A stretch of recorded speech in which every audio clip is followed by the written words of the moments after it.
హైదరాబాద్లోని అంబర్పేట ఎస్ఐ తుపాకీ మిస్సింగ్ అయింది. అంబర్పేట పోలీస్ స్టేషన్లో విధులు నిర్వహిస్తున్న ఎస్ఐ భానుప్రకాష్ తుపాకీ మిస్ అయింది. ఈ కేసులో తీవ్ర అనుమానాలు వ్యక్తమవుతున్నాయి. జనవరిలో జరిగిన ఒక క్రైమ్ కేసులో భానుప్రకాష్ బంగారం రికవరీ చేసినప్పటికీ ఆ రికవరీని అధికారిక రికార్డులో చూపించకపోవడం పోలీసుల దృష్టిలోకి వచ్చింది. ఇదే సమయంలో అతని సర్వీసు వెపన్ కూడా కనిపించకపోవడంతో పరిస్థితి మరింత అనుమానాస్పదంగా మారింది.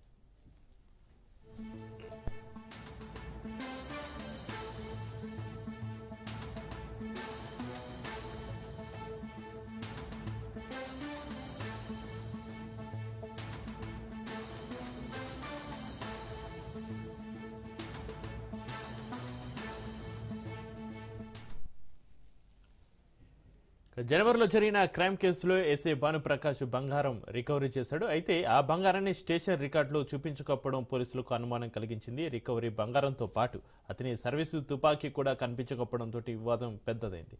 నగదు వెపన్ డబ్బుల కోసం తాకట్టు పెట్టినట్లుగా అనుమానాలు వ్యక్తమవుతున్నాయి. భానుప్రకాష్ ఆర్థిక ఇబ్బందులతోటి ఈ పని చేస్తున్నట్లుగా ఆరోపణలు ఉన్నాయి. ఈ ఘటనపైన అంబర్పేట పోలీసులు కేసు నమోదు చేసి విచారణ ప్రారంభించారు. ప్రస్తుతం టాస్క్ ఫోర్స్ అధికారులు ఎస్ఐ భానుప్రకాష్ను వివరంగా విచారిస్తున్నారు. ఇక తుపాకీ బంగారం ఎక్కడ ఉన్నాయన్న దానిపైన పోలీసులు క్లూస్ సేకరిస్తున్నారు.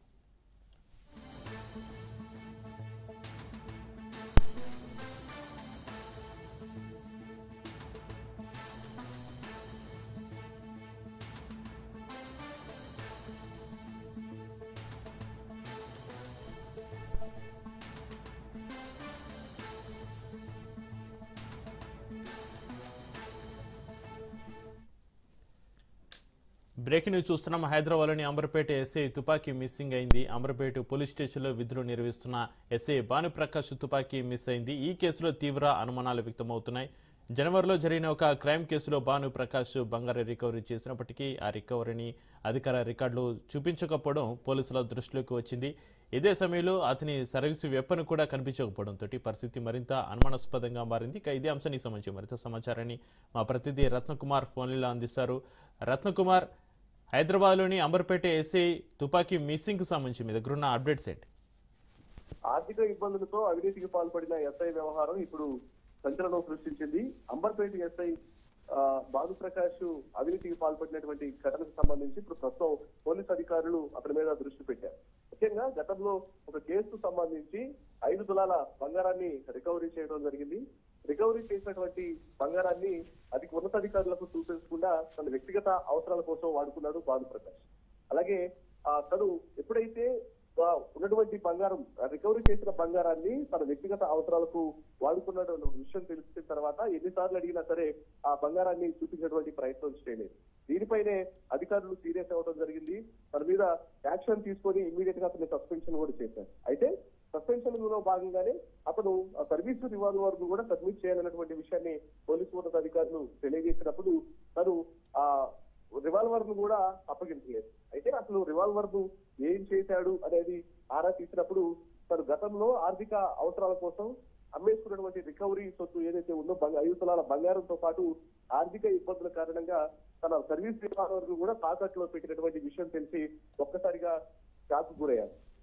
ప్రస్తుతం అంటే వరుస అవినీతి ఆరోపణలు. ఎందుకంటే గతం నుంచి ఎంతో కాలం నుంచి ఎస్ఐగా బాధ్యత కలిగినటువంటి పబ్లిక్ సర్వెంట్ గా పోలీసు డిపార్ట్మెంట్ లో ఉండి కూడా వైపు బెట్టింగ్ యాప్స్ అనేవి ఆడుతూ ఉండటం, ఆన్లైన్ గేమింగ్స్, బెట్టింగ్ యాప్స్ లో ఆ యొక్క పాత్ర అనేది చాలా కీలకంగా ఉంది. అలాగే పెద్ద మొత్తంలో అక్కడ అమౌంట్ ను ఇన్వెస్ట్ చేసి ఆర్థికంగా ఘోరంగా నష్టపోయాడు. ఈ నష్టాలను కప్పిపుచ్చుకోవడం కోసం, నష్టాలను తీర్చుకోవడం కోసమే వివిధ కేసుల్లో రికవరీ అయినటువంటి సొత్తు మొత్తాన్ని కూడా తన ఆర్థిక అవసరాల కోసం వాడుకుంటూ బయటపడేటువంటి ప్రయత్నం చేశాడు. ఈ విషయం తెలిసిన తర్వాత ఒక బాధ్యతయుతమైనటువంటి పదవిలో ఉన్నటువంటి వ్యక్తి ఈ రకంగా చేయడంతో పోలీసు ఉన్నతాధికారులు సీరియస్ అయి పూర్తిగా యొక్క విషయాన్ని ఇన్వెస్టిగేషన్ చేసిన తర్వాత ఎస్ఐ భానుప్రకాష్ ను విధుల నుంచి తప్పించడం జరిగింది. ప్రస్తుతం ఇది కన్ఫర్మ్ అయిపోయిన నేపథ్యంలోనే అతను సర్వీస్ నుంచి సస్పెన్షన్ చేశారు.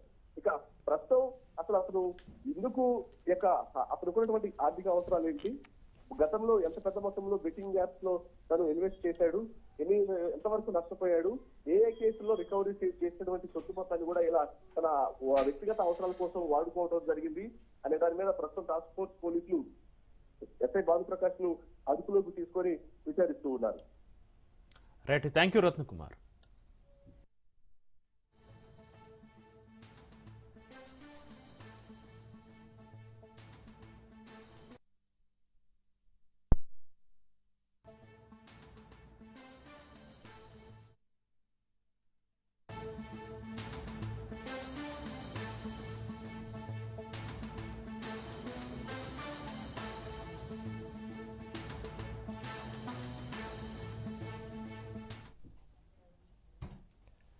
ఐబొమ్మ రవి కస్టడీపైన ఇవాళ నాంపల్లి కోర్టు తీర్పు వెలువరించనుంది. రవిని మరోసారి కస్టడీకి తీసుకోవాలని హైదరాబాద్ సైబర్ క్రైమ్ పోలీసులు భావిస్తున్నారు.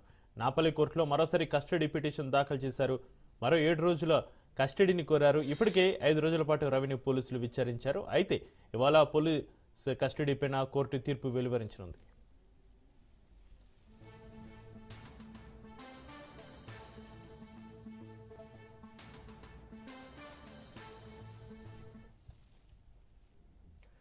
ఐబొమ్మ రవి కస్టడీపై ఇవాళ నాంపల్లి కోర్టు తీర్పు వెలువరించనుంది.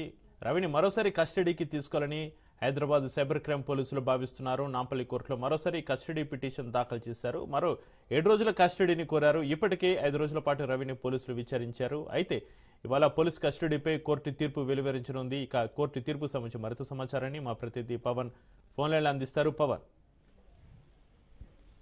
ఐబొమ్మ రవి మరో 7 రోజుల కస్టడీ కావాలంటూ కూడా సైబర్ క్రైమ్ పోలీసులు నాంపల్లి కోర్టులో కస్టడీ పిటిషన్ కూడా దాఖలు చేశారు. అయితే ఇప్పటికే 5 రోజుల పాటు కూడా కస్టడీలో తీసుకొని పోలీసులు విచారణ కొనసాగించారు. అయితే ముఖ్యంగా చూస్తే ఐబొమ్మకు సంబంధించిన పూర్తిగా మూవీ పైరసీ కావచ్చు, అంతేకాకుండా ఇతర దేశాలకు సంబంధించి ఎక్కడి నుంచి ఒక పైరసీ తయారు చేస్తున్నారు, ఇంకా ఏ వెబ్సైట్లు ఉన్నాయి, వాటన్నిటిని కూడా పూర్తిగా ఇంకా విచారించేది ఉందనేది మాత్రం ప్రధానంగా దీనికి సంబంధించి పోలీసులు భావిస్తున్నారు. అయితే 5 రోజుల కస్టడీలో మాత్రము పోలీసులు అనుకున్నంత సమాచారాన్ని కూడా రాబట్టలేకపోయారు. ఎందుకంటే కస్టడీలో విచారణకు మాత్రము ఐబొమ్మ రవి సహకరించలేనట్టుగా మనకు తెలుస్తుంది.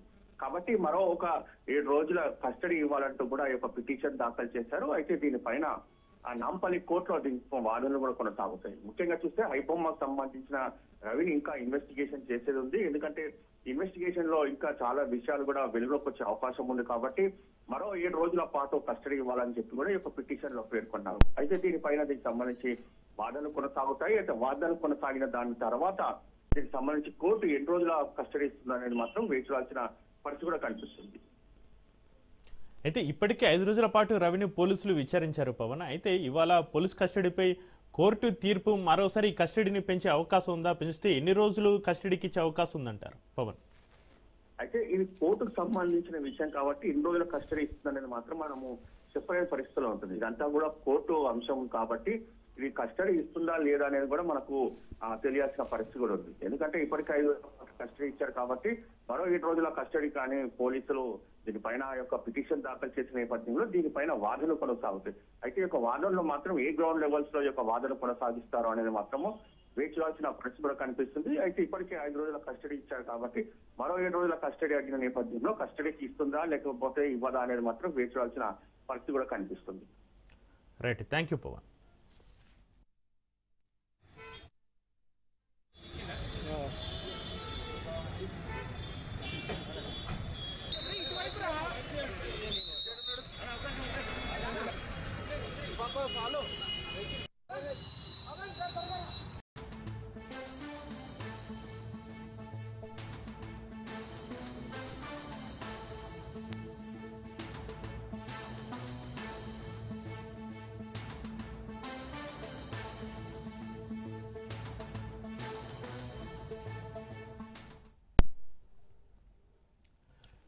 డబ్బుల కోసం పెళ్లి చేసుకుని మహిళలను మోసం చేసిన నిత్య పెళ్లి కొడుకుని భువనగిరి పట్టణ పోలీసులు అరెస్టు చేశారు. ఏపీలోని కడప పట్టణానికి చెందిన సోమవరపు సురేంద్ర తనకు మైనింగ్, పెట్రోల్ బంక్, కన్సల్టెన్సీలు ఉన్నాయని చెబుతూ పలువురు మహిళలను నమ్మించి మోసం చేసి వివాహం చేసుకుంటున్నాడు. క్రిస్టియన్ మ్యాట్రిమోనీ ద్వారా ఓ మహిళకు పరిచయం అయ్యాడు. ఆమెను పెళ్లి చేసుకుని ఆమె వద్ద నుంచి 15 లక్షలు 30 తులాల బంగారు నగలు తీసుకుని మోసం చేశాడు. అంతకుముందు మరే మహిళను వివాహం చేసుకుని ఆమె నుంచి 12 లక్షలు తీసుకున్నాడు. ఆ తర్వాత 7 లక్షలు ఇచ్చి ఆమెతో రాజీ చేసుకున్నారు. దాంతోపాటు మధ్యవర్తి జూపల్లి కిరణ్ కుమార్ ద్వారా మరో మహిళ శైలజ వద్ద నుంచి పెళ్లి పేరుతోటి 2.5 లక్షలు తీసుకుని మోసం చేశాడు. విజయవాడకు చెందిన రత్నకుమార్ని కూడా పెళ్లి చేసుకుని 2 లక్షలు ఇచ్చి వదిలించుకున్నాడు. తనను పెళ్లి చేసుకుని ఇంటికి తీసుకెళ్లకుండా డబ్బులు ఇవ్వాలంటే వేధింపులకు గురి చేస్తున్నట్లుగా బాధితురాలు ఆగస్టు 6న పోలీసులకు ఫిర్యాదు చేసింది. దీంతో అతడిని అరెస్టు చేసి కోర్టులో హాజరుపరచగా న్యాయమూర్తి రిమాండ్కు తరలించినట్లుగా ఇన్స్పెక్టర్ తెలిపారు. నిందితుడు కరీంనగర్కు చెందిన మహిళను 2017లో వివాహం చేసుకుని 2020లో ఆమెకు విడాకులు ఇచ్చినట్లుగా విచారణలో తేలిందని ఇన్స్పెక్టర్ వివరించారు.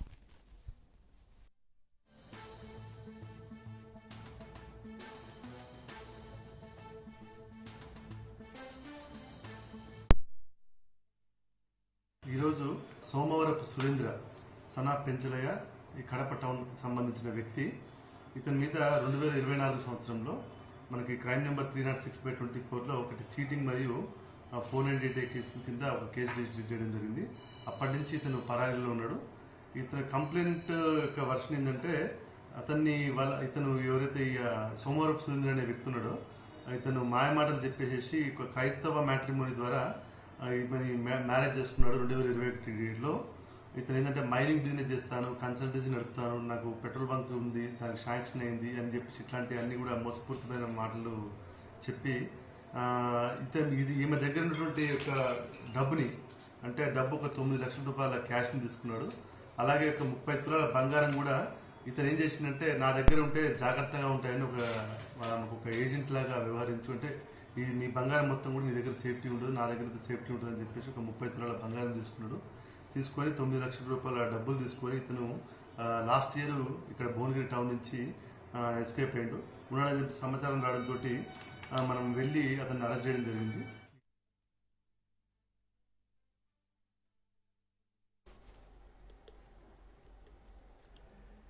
డబ్బుల కోసం పెళ్లి చేసుకుని మహిళలను మోసం చేసిన నిత్య పెళ్లి కొడుకుని భువనగిరి పట్టణ పోలీసులు అరెస్టు సంబంధించి మరింత సమాచారాన్ని మా ప్రతినిధి పుల్లారావు ఫోలేలు అందిస్తారు. పుల్లారావు, అమాయక ప్రజలను, ముఖ్యంగా అమాయక మహిళలను తన యొక్క మాయమాటలతో మెద్ద పెడుతూ వరుస పెళ్లిలు చేసుకుంటున్నటువంటి పెళ్లి కొడుకుని భువనగిరి పట్టణ పోలీసులు అదుపు తీసుకోవడం జరిగింది. ఏపీలోని కడపకు చెందినటువంటి సోమవారపు సురేంద్ర ఆడవాళ్ళతోటి స్నేహం చేసుకుంటూ ముఖ్యంగా తనకు మాయమాటలు చెప్తూ తనకు అనేక రకాల బిజినెస్లు ఉన్నాయని, ముఖ్యంగా తనకు పెట్రోల్ బంకులు ఉన్నాయి, అదేవిధంగా కన్సల్టెన్సీలు ఉన్నాయి, మైనింగ్ బిజినెస్లు ఉన్నాయని చెప్పేసి ఈ విధంగా మాయమాటలు చెప్తూ వరుసగా పెళ్లి చేసుకుంటూ వాళ్ళని మోసం చేసుకుంటూ వెళ్తున్న పోలీసులు గుర్తింపు పరిస్థితి ఉంది. ఈ విషయానికి సంబంధించి భువనగిరి పట్టణానికి చెందినటువంటి ఒక మహిళ ఆగస్టు నెలలో భువనగిరి పట్టణ పోలీస్ స్టేషన్ ఫిర్యాదు చేయడం జరిగింది. సురేంద్ర తనను వివాహం చేస్తున్నారు, వివాహం సమయం సంబంధించి 15 లక్షల రూపాయలు, అదేవిధంగా 30 తులాల బంగారం తీసుకున్నారు. అప్పటి నుండి పెళ్లి తీసుకుంటే ఇప్పటివరకు కూడా ఇంటికి తీసుకెళ్లేదు, అదేవిధంగా శారీరకంగా మానసికంగా అనేక రకాల హింసలకు గురి చేస్తున్నారని చెప్పేసి కూడా పోలీస్ స్టేషన్ ను ఆశ్రయించిన పరిస్థితి ఉంది. దీనిపై భువనగిరి పట్టణ పోలీసులు పూర్తి స్థాయిలో విచారణ జరిపిన తర్వాత ఈ యొక్క సురేంద్రకు సంబంధించిన అన్ని విషయాలను కూడా వెలుగులోకి తీసుకునేది వచ్చే పరిస్థితి. గతంలో అంటే ఈ భువనగిరి మహిళను వివాహం చేసుకోవడానికి ముందు కూడా అతను వేరే మహిళను వివాహం చేసుకున్నారు. ఆమె దగ్గర నుంచి కూడా 12 లక్షల రూపాయలు తీసుకోవడము, ఆ తర్వాత 7 లక్షల రూపాయలు చేసి ఆమెతో రాజు కుదిర్చుకోవడం జరిగిందని కూడా చెప్పే పరిస్థితి ఉంది. అదేవిధంగా విజయవాడకు సంబంధించిన రత్నకుమార్ అనే మహిళను కూడా వివాహం చేసుకుని ఆమెను కూడా మోసం చేసినట్టుగా కూడా పోలీసులు గుర్తించారు. అదేవిధంగా కరీంనగర్ సంబంధించిన ఒక మహిళను 2017 సంవత్సరంలో పెళ్లి చేసుకుని 2020 సంవత్సరంలో ఆమెకు విడాకులు ఇచ్చినట్టుగా కూడా పోలీసులు తమ యొక్క దర్యాప్తులో గుర్తించిన పరిస్థితి నెలకొంది. సో ఈ విధంగా వరుస పెళ్లిలు తీసుకుంటూ అమాయక మహిళలను మోసం చేసుకుంటున్నటువంటి యొక్క సురేంద్రపై మాత్రం కేసు నమోదు చేశారు. నిన్న జ్యుడిషియల్ కస్టడీకి సంబంధించి కూడా పోలీసులు చెప్పిన పరిస్థితి ఉంది. ముఖ్యంగా పట్టణ సిఐ రమేష్ కుమార్ ఈ విషయానికి సంబంధించి వివరాలిస్తూ సురేంద్ర ఈ విధంగా అమాయక మహిళలను మోసం చేస్తూ ఉన్నాడు. సో ఈ విషయాన్ని మేము పూర్తి స్థాయిలో కనిపెట్టడం జరిగింది. అతను ఇప్పుడు ప్రజెంట్ గా చూస్తే ఒక 5-6 పెళ్లిళ్ళు చేసినట్టు గుర్తించాము. ఇంకా ఎన్ని పెళ్లిళ్ళు చేసుకున్నారు అనే విషయం మొత్తం పూర్తి స్థాయిలో వివరించామని చెప్పేసి కూడా పట్టణ సిఐ రమేష్ చెప్పిన పరిస్థితి వచ్చింది. అయితే పుల్లారావు, మొత్తం ఎంతమంది మహిళలను సురేంద్ర పెళ్లి చేసుకుంటానని మోసం చేశాడు? పోలీసుల దర్యాప్తులో ఎలాంటి విషయాలు వెలుగులోకి వస్తున్నాయి పుల్లారావు? ఈ విషయానికి సంబంధించి సురేంద్రపై ఎప్పుడైతే భువనగిరి పట్టణంలో కేసు నమోదు చేశారో, అంటే బాధిత మహిళ ఫిర్యాదు చేశారో, ఆగస్టు నెలలో ఫిర్యాదు చేసిన తర్వాత అప్పటి నుండి కూడా సురేంద్రకు సంబంధించిన విషయాలపై పోలీసులు దృష్టి సారించిన పరిస్థితి. వాళ్ళు ఇప్పటి వరకు కూడా దాదాపు 5 మహిళలకు సురేంద్రకు సంబంధించి వివాహాలు జరిగాయని చెప్పేసి కూడా పోలీసులు గుర్తించిన పరిస్థితి ఉంది. ముఖ్యంగా విజయవాడ, అదేవిధంగా కరీంనగర్, భువనగిరి, ఇంకా మరో ప్రాంతానికి సంబంధించి మొత్తం 5 మహిళలు కూడా వివాహం చేసుకున్నట్టుగా పోలీసులు గుర్తించారు. ఇంకా ఎంతమందితో వివాహ సంబంధాలు కొనసాగించాడు అనే విషయాన్ని కూడా పోలీసులు గుర్తించే పనిలో నిమగ్నమని చెప్పొచ్చు. ఇప్పుడు ప్రజెంట్గా చూస్తే మాత్రం 5 మహిళలను వివాహం చేసుకున్నట్టు కూడా పోలీసులు నిర్ధారణ చేసిన పరిస్థితి. ఎందుకంటే ఇతను మ్యాట్రిమోనీ, క్రిస్టియన్ మ్యాట్రిమోనీ అనే ద్వారా భువనగిరికి సంబంధించినటువంటి మహిళలను వివాహం చేస్తున్నారు. అదేవిధంగా వివిధ రకాలుగా అంటే ఆన్లైన్ ద్వారా పరిచయాలు పెంచుకుంటూ ఈ విధంగా వారికి సంబంధించి తనకు బిజినెస్ ఉన్నాయని చెప్పేసి వాళ్ళు నమ్మిస్తూ ఈ విధమైనటువంటి మోసాలకు పాల్పడుతున్నారని చెప్పేసి కూడా పోలీసులు అంటే ముఖ్యంగా ఇతను డబ్బు కోసం ఈ విధంగా చేస్తున్నట్టుగా కూడా పోలీసులు గుర్తించిన పరిస్థితి ఉంది. ఇప్పుడు ప్రజెంట్గా చూసినట్లయితే భువనగిరి మహిళకు కూడా 15 లక్షల రూపాయలతో పాటు 30 తులాల బంగారాన్ని కూడా అతను తీసుకున్నట్టుగా గుర్తించారు. ఇంకా అతనికి సంబంధించి ఇంకా డబ్బులు కావాలని చెప్పేసి కూడా ఆమెను వేదికలో గురి చేసినట్టుగా కూడా బాధిత మహిళ పోలీసులు ఫిర్యాదు చేసిన నేపథ్యం వస్తుంది. సో విజయవాడకు సంబంధించినటువంటి మహిళ సంబంధించి కూడా ఆ విధంగానే డబ్బులకు వేధింపులకు గురి చేస్తూ ఆ తర్వాత ఆమె కూడా కేసు పెద్ద సమయంలో పెద్ద మనుషుల ద్వారా రాజీ కుదుర్చుకొని ఆమెకు శ్రీలంక డబ్బులు చెల్లించేసి బయటకు వచ్చారని కూడా తెలుస్తుంది. సో ఈ విధంగా సురేంద్ర అమాయకమైనటువంటి మహిళలను టార్గెట్ చేస్తూ తనకు బిజినెస్ ఉన్నాయంటూ నమ్మించేసి వారిని వివాహం చేసుకున్నట్టుగా పోలీసులు ఉంటారు. ప్రజెంట్ గా ఒక 5 మహిళలను కూడా వివాహం చేసుకున్నట్టుగా పోలీసులు గుర్తించిన పరిస్థితి. ఇంకా ఎవరైనా వివాహం చేసుకున్నారా అనే విషయంలో కూడా మేము కొనసాగిస్తామని చెప్పేసి కూడా రమేష్ చెప్పిన పరిస్థితి ఉంది. Right, thank you Pullarao.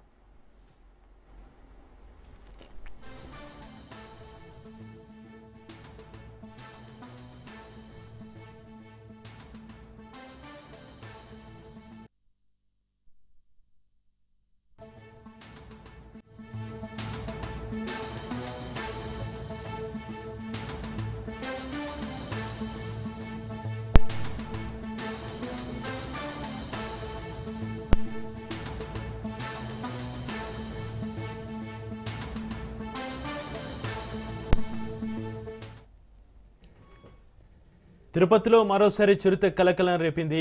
SC యూనివర్సిటీలోని employees quarters దగ్గర నాటుకోల చెడుపై దాడి చేసింది. సీసీ కెమెరాల్లో దాడి దృశ్యాలు రికార్డయ్యాయి. చిరుత సంచారంతో యూనివర్సిటీ విద్యార్థులు సిబ్బంది తీవ్ర భయాందోళన చెందుతున్నారు.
తిరుపతిలో మరోసారి చిరుత కలకలం రేపింది. ఎస్సీ యూనివర్సిటీలోని ఎంప్లాయీస్ క్వార్టర్స్ దగ్గర నాటుకోల షెడ్డుపైన దాడి చేసింది. సీసీ కెమెరాలో దాడి దృశ్యాలు రికార్డయ్యాయి. చిరుత సంచారంతో యూనివర్సిటీ విద్యార్థులు సిబ్బంది తీవ్ర భయాందోళన చెందుతున్నారు.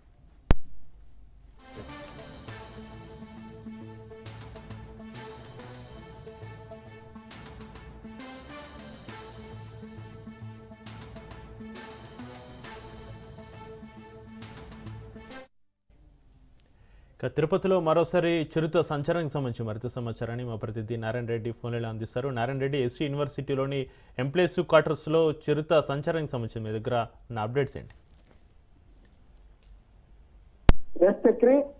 గత కొద్ది రోజులుగా తిరుపతి శ్రీ వెంకటేశ్వర విశ్వవిద్యాలయం పరిధిలోని హాస్టల్లో కానీ అదేవిధంగా అక్కడ ఉన్న ఎంప్లాయీస్ క్వార్టర్స్ మధ్య చిరుత సంచారం తీవ్ర కలకలం రేపుతోంది.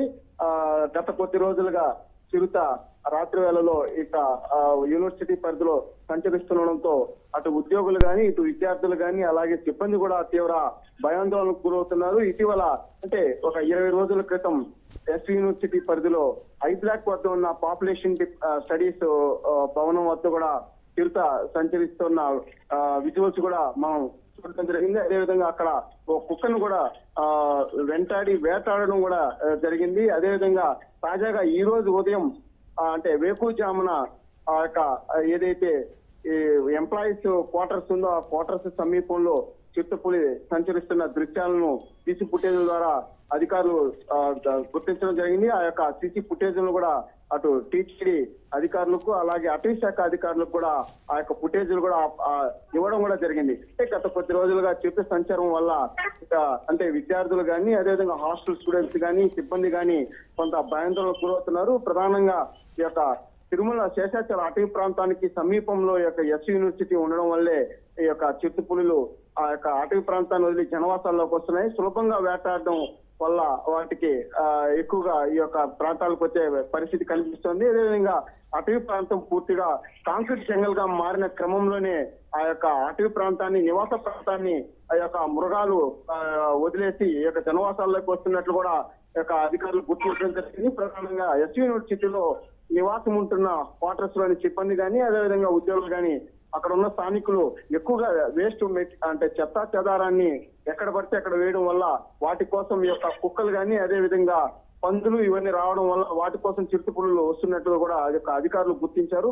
ఇటీవల కాలంలో కూడా 2 పర్యాయాలు ఎస్వి యూనివర్సిటీ పరిధిలో ఒక చిరుతపులిని అదే విధంగా వేదిక్ యూనివర్సిటీ పరిధిలో ఒక చిరుతపులిని కూడా బంధించడం జరిగింది. ఇప్పుడు తాజాగా కూడా ఆ యొక్క సీసీ ఫుటేజ్ల ఆధారంగా బోన్లు కూడా ఏర్పాటు చేసి ఆ యొక్క చిరుతపులను కూడా బంధించే క్రమంలో చర్యలు చేపడుతున్నట్టు కూడా తెలుస్తుంది. చక్రి అయితే నారెడ్డి తరచుగా ఎస్సీ యూనివర్సిటీలో చిరుత సంచరిస్తుంది, ఇటు విద్యార్థులు అటు సిబ్బంది భయాందోళనకు గురవుతున్నారు. మరి అటవీశాఖ అధికారులు ఏం చెబుతున్నారు?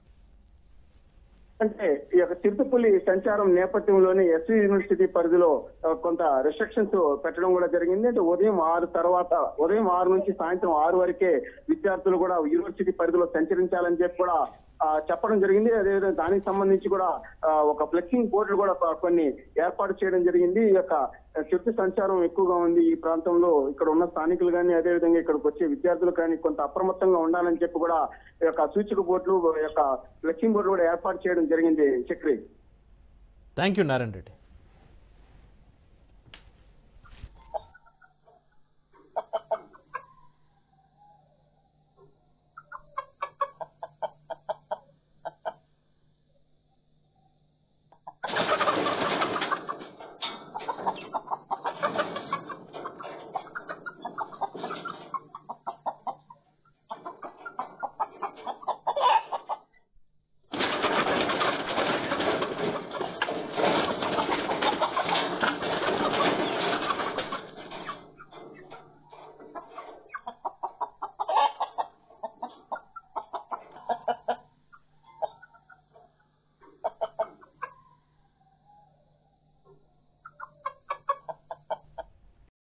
తెలంగాణలో స్థానిక సంస్థల ఎన్నికలకు నగారం మోగింది. 3 విడతలో గ్రామ పంచాయతీ ఎలక్షన్స్ జరగనున్నాయి. రాష్ట్ర ఎన్నికల కమిషనర్ రాణి కుముదిని షెడ్యూల్ను విడుదల చేశారు. డిసెంబర్ 11, 14, 17 తేదీలో లోకల్ బాడీ ఎన్నికలు జరుగుతాయి. ప్రతి జిల్లాలో 3 విడతల ఎన్నికలు నిర్వహిస్తామన్నారు రాణి కుముదిని. డిసెంబర్ 11న తొలి దశ ఎన్నికలు, డిసెంబర్ 14న రెండో దశ ఎన్నికలు, డిసెంబర్ 17న మూడో దశ ఎన్నికలు జరుగుతాయి. ఎన్నికల రోజే గ్రామ పంచాయతీల ఫలితాలు వెలువడతాయి.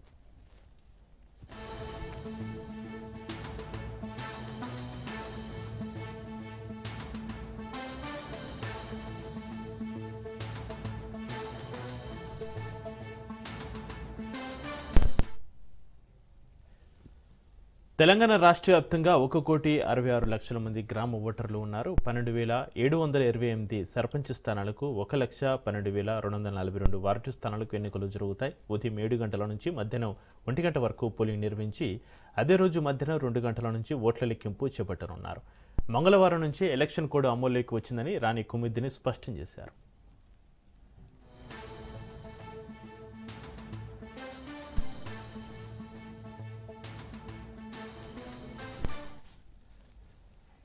తొలి దశలో 4,236 సర్పంచ్ స్థానాలకు 37,440 వార్డులకు ఎన్నికలు నిర్వహిస్తారు. నవంబర్ 27 నుంచి తొలి విడత నామినేషన్ల స్వీకరణ జరగనుంది. అలాగే రెండో విడతలో 4,333 సర్పంచ్ స్థానాలు, 38,350 వార్డులకు పోలింగ్ జరగనుంది. నవంబర్ 30 నుంచి రెండో విడత నామినేషన్లు స్వీకరిస్తారు. మూడో విడతలో 4,159 సర్పంచ్ స్థానాలు, 36,452 వార్డులకు పోలింగ్ నిర్వహించనున్నారు. మూడో విడత ఎన్నికలకు డిసెంబర్ 3 నుంచి నామినేషన్లు స్వీకరిస్తారు. 2024 జనవరి 31 తోటి సర్పంచ్ల పదవీ కాలం ముగిసింది. ఇక పల్లెల్లో పట్టు సాధించేందుకు పార్టీలు ఎత్తులు వేస్తున్నాయి. బస్తీమే సవాలంటున్నారు కాంగ్రెస్, బీఆర్ఎస్, బీజేపీ లీడర్లు.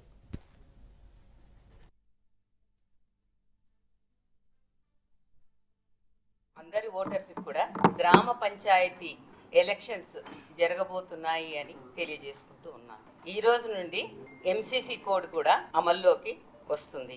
మరి గ్రామ పంచాయతీ ఎలక్షన్స్ 3 దఫాలుగా చేయాలని నిర్ణయించడం జరిగింది. ఒక ఫేజ్ కు ఇంకొక ఫేజ్ కు 2 రోజుల వ్యవధితో ఈ షెడ్యూల్ అన్నది నిర్ణయించడం జరిగింది. ఫేజ్ 1, ఫేజ్ 2, ఫేజ్ 3 ఇలా అన్ని ఫేజులు కూడా 31 జిల్లాల్లో జరుగుతాయి. కొన్ని మండలాలు ఒక్కొక్క ఫేజ్ లో ఉంటాయి. మొదటి ఫేజ్ గురించి ముందుగా చెప్తాను. దీనికి నామినేషన్ 27 నవంబర్ను ఉంటుంది. నామినేషన్స్ 189 మండలాల్లో వేయవచ్చును. ఇవి 4,236 సర్పంచ్ స్థానాలకు, అదేవిధంగా 37,440 వార్డు స్థానాలకు ఎన్నికలు నిర్వహించడం జరుగుతుంది. వీటికి పోల్ డే 11 డిసెంబర్. ఫేజ్ 2కు వస్తే నామినేషన్ 30 నవంబర్న ఉంటుంది. ఇవి 193 మండలాల్లో 4,333 సర్పంచ్ స్థానాలకు, 38,350 వార్డు స్థానాలకు పోల్ డే 14 డిసెంబర్న జరుగుతుంది. ఇక లాస్ట్ పోలు అన్ని జిల్లాల్లో 31 జిల్లాల్లో 182 మండలాల్లో 3వ డిసెంబర్ రోజున నామినేషన్ల స్వీకారం మొదలవుతుంది. 4,159 సర్పంచ్ స్థానాలకు, 36,452 వార్డు స్థానాలకు ఎన్నిక 17 డిసెంబర్ 17th డిసెంబర్ రోజున ఉంటుంది. ఈ విధంగా మొత్తంగా ఈ షెడ్యూల్ ద్వారా 564 మండలాల్లో 12,728 సర్పంచ్ స్థానాలకు, 1,12,242 వార్డు స్థానాలకు ఎన్నికల డేట్లు ఖరారు చేయడం జరిగింది. తెలంగాణ రైజింగ్ గ్లోబల్ సమ్మిట్ పైన సీఎం రేవంత్ రెడ్డి దృష్టి సారించారు. శాఖల వారీగా సీఎం రేవంత్ సమీక్ష సమావేశాలు నిర్వహిస్తున్నారు. $3 ట్రిలియన్ ఆర్థిక వ్యవస్థ లక్ష్యంగా పెట్టుకుంది సర్కార్. విద్య, వైద్యం, పారిశుద్ధ్యానికి ప్రాధాన్యం, యువతకు ఐటీ, ఏఐ, సైబర్ సెక్యూరిటీపై శిక్షణపై ఫోకస్ చేసింది సర్కార్. డిసెంబర్లో తెలంగాణ రైజింగ్ గ్లోబల్ సమ్మిట్ నిర్వహించాలని నిర్ణయించారు.